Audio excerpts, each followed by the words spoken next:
তো দীর্ঘ সময় আমাদের পরিবহনে চাঁদাবাজি হচ্ছে, তো সেটা আমরা আসলে সহনশীল একটা অবস্থায় ছিল।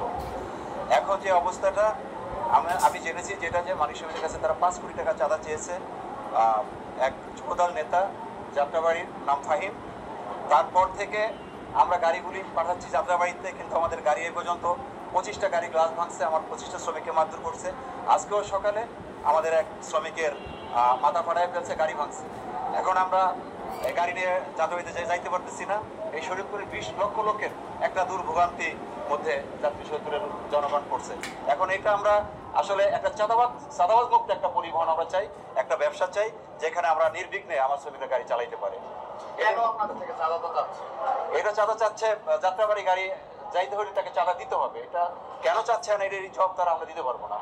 আপনারা কোনো আইনগত ব্যবস্থা? আমরা আইনগতভাবে চেষ্টা করতেছি। আমরা শরীয়তপুর জেলা প্রশাসকের কাছে আমরা স্মারকলিপি দিয়েছি, আমরা এসপি সাহেবকে বলেছি, ঢাকাতে র্যাব ক্যাম্পে আমরা বলেছি, আর্মি ক্যাম্পে আমরা বলেছি, যাত্রাবাড়ি থানায় বলেছি। যত কয় থানাটা ওভারটেক করে আমাদের যত কয়টা জায়গা ওভারটেক করে আমাদের গাড়ি যায়, প্রত্যেকটা থানাকে আমরা ইনফরমেশন করেছি যে এই ঘটনা ঘটতেছে। কয়টা গাড়ি ক্ষতিগ্রস্ত হয়েছে এই পর্যন্ত আমাদের 10 জন শ্রমিক আহত হয়েছে এবং 25টার উপরে গাড়ি ভাঙচুর হয়েছে। তো 5ই আগস্টের পরে ফাহিম যুব দলের সাবেক নেতা, সে এটা এই ইস্টার্ন বিভিন্ন পরিবহন দখল করে। আমরাও তারে সহযোগিতা করছি, আমাদের করছে প্রথম দিকটা।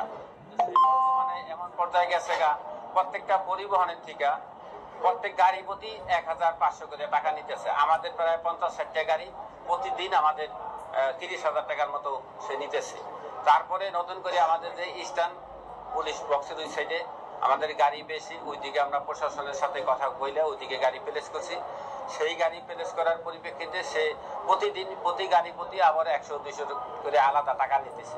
তো ইদানিং আবার সে 2টা প্লেস চাইছে। আমরা শুনছি যে সে পর্যায় করবে 10টা প্লেসে দাবি করছে আমাদের। তো এইটা আমাদের মালিক সমিতির পক্ষে, মালিকদের পক্ষে দেওয়া সম্ভব না, কারণ আমাদের প্রায় 200 গাড়ি। সে ব্যাপক হারে চাঁদা দাবি করছে। আমরা জানতে পারছি ইতিপূর্বে তার নামে 10-20টা দরখাস্ত পড়ছে র্যাবে, সেনাবাহিনী ক্যাম্পে, প্রশাসনের কাছে। সে ব্যাপক পরিবহনে চাঁদা তুলতেছে এবং ব্যাপারা হয়ে গেছে। তো সে আমরা বিভিন্ন বিএনপি নেতৃবৃন্দকে জানাইছি, নবী ভাইরে সাথে আমরা দেখা করছি।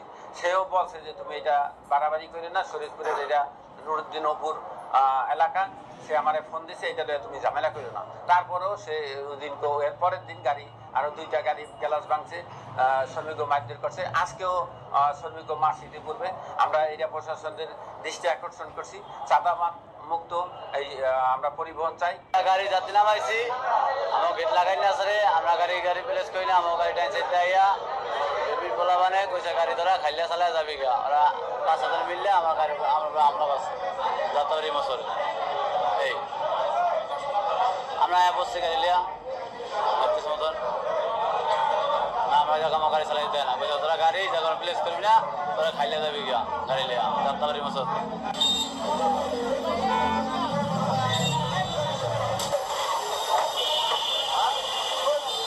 দর্শক, চাঁদাবাজির যে মহা উৎসব চলছে এটি মাত্র একটি স্যাম্পল।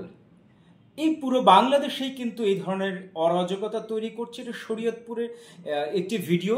শরীয়তপুর বাস মালিক সমিতির বাসগুলো ঢাকাতে যাত্রাবাড়ি দিয়ে যে ঢোকে, সাইদাবাদ স্ট্যান্ডে তারা অবস্থান করেন। সেই যাত্রাবাড়িতে ফাহিম নামে যুব দলের এক নেতা, বিরাট নেতা, সাবেক নেতা, সে নাকি এই গাড়িগুলোকে আসতে দেবে না এবং গাড়ি ভাঙচুর করেছে। 25টি গাড়ি ভাঙচুর করেছে এবং 5 কোটি টাকা তারা চাঁদা দাবি করেছেন। এবং এই বাস মালিক সমিতির সদস্য তারা বলেছেন তাকে আমরা সহযোগিতা করে আসছি, মানে তারা সহযোগিতা করছেন, তাকে চাঁদা দিচ্ছেন, কিন্তু এই চাঁদার পরিমাণ ফাইমার কাছে খুব কম মনে হচ্ছে। এটি আসলে বেশি পরিমাণে চাচ্ছে। এই 5 কোটি টাকা চাঁদা দেওয়ার কারণে তারা কিন্তু সামনে এসেছে এবং মিডিয়াতে কথা বলছেন। তারা বলছেন আমাদের বাসগুলো যখন ঢাকাতে প্রবেশ করে, যাত্রাবাড়িতে প্রবেশ করে, তখন ফাহিমের লোকজন এই বাসগুলোকে ভাঙচুর করে এবং আমাদের যে পরিবহন শ্রমিক আছে তাদেরকে আহত করেছে, তাদেরকে মেরেছে, কয়েকজনকে আহত করেছে এবং তারা বেশি পরিমাণে চাঁদা দাবি করে।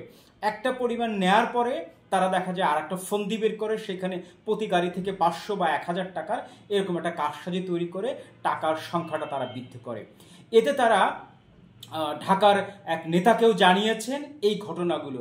সে এই ফাহিমকে ফোন করেছে যে এই বাসগুলো, শরীয়তপুরের বাসগুলো আমাদেরই দলের একজন নেতার বাসগুলো, তুমি এই কাজগুলো করবা না। কিন্তু সে কখনোই শোনেনি, সে তার কাজগুলো অব্যাহতি রেখেছে, তার প্রবাহমান রেখেছে তার চাঁদাবাজিতে। অর্থাৎ তার সিনিয়র বা ঊর্ধ্বতন কেউ ফোন করলেও তারা শুনছেন না। তার চাঁদা দরকার, চাঁদা প্রয়োজন, চাঁদা লাগবেই। দলের যে কেউ ফোন করুক, মির্জা ফখরুল ইসলাম আলমগীর ফোন করলেও তারা হয়তো শুনবেন না, কারণ চাঁদার এই কাজগুলো তারা বন্ধ করতে চায় না, চাঁদার মেশিন চালু রাখতে চায়। এটি পুরো বাংলাদেশের অবস্থা, শুধু শরীয়তপুর, ঢাকা, মিটফোর্টে নয়, সমস্ত জায়গাতেই চাঁদার মহা উৎসব চলছে, চাঁদার মহা উৎসব চলছে, চাঁদার মহা উৎসব চলছে।